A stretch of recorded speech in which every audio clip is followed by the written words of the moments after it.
That brings us to the X Division, where the Michael Shane and... There's a lot.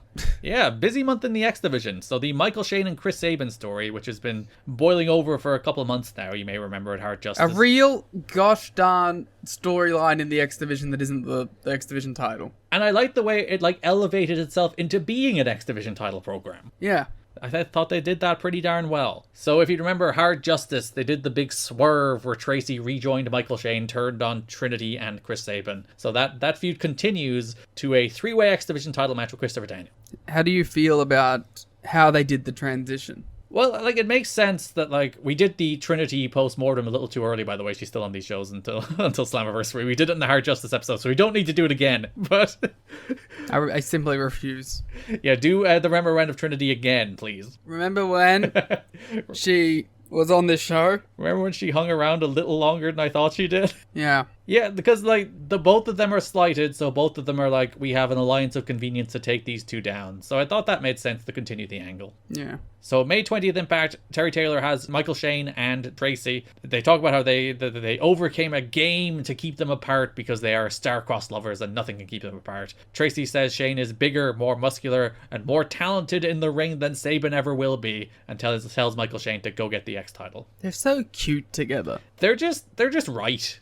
Yeah. They have that kind of jock preppy girlfriend mix. Mm. And I just think it's charming. And it works even better with than Frankie did with them. They're just pairing that works together. Yeah. Later in that show, Christopher Daniels defeated Cassidy Riley. Michael Shane confronted Daniels before the match, demanding an X Division title because Tracy told him to go get it. He's like, I will talk to you during your entrance. He's not a man that waits around, Leah. When his woman tells him to go get the X title, he goes and gets the X title. It's true. Riley ran wild for a little bit with a split leg moonsault. Daniels took control back, got knees up on the Lionsault, points down the camera, says Michael Shane is next, and then pins Riley with the Angel's wings. Michael Shane jumps Daniels after the match. Sabin tries to make the save, but accidentally dropkicks Daniels. Daniels then hits Sabin with the STO before security separates all three. As we mentioned, Sabin and Abyss also have the main event of that show, where Michael Shane costs Sabin the match. 3 angles for this program on this show, by the way. Yeah. Well, they had to make a full, insular story become a giant thing with the actual title. So I think they did a good job. So next show, Terry Taylor has Chris Sabin. Sabin says he's focused on his 3-way match because it will be a 3-way at the pay-per-view for the X Division title to the elimination match too. He should have known not to trust Tracy. Trinity walks in and offers her help to Sabin. He looks leery of it. They replayed what happened in the pre-tape with Shane and Tracy last week as they said that Sabin and Trinity sucked. Trinity was like, alright, I'll take out Tracy, you take out Shane. Deal? And Sabin's like, deal. Mm-hmm. So we don't have to be friends, but we both want the same thing. The classic enemy of my enemy is my friend spot here. They are not friends with benefits. They are not. He does not get a little kiss from Trinity. He got that from Tracy. They are not friends with benefits. It's just different kind not of benefits. Not friends, comma, with benefits. So 3-way match for the X Division title on the pay-per-view. Daniels retained against Chris Sabin with Trinity and Michael Shane with Tracy.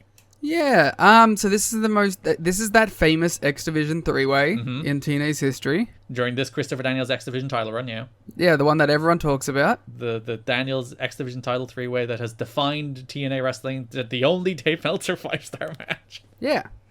There was a moment in this match where Tracy and Trinity started throwing some big chops. I'm like, oh god, it's like a big Japanese never title match. Yeah, Kabashi Sasaki. Yeah, they're going at it. But before they did a more standard cat fight. But they did throw some legit great chops. Yeah. So Sabin gets Shane in the cradle shock, but Daniels threatens to Angel's Wings Trinity.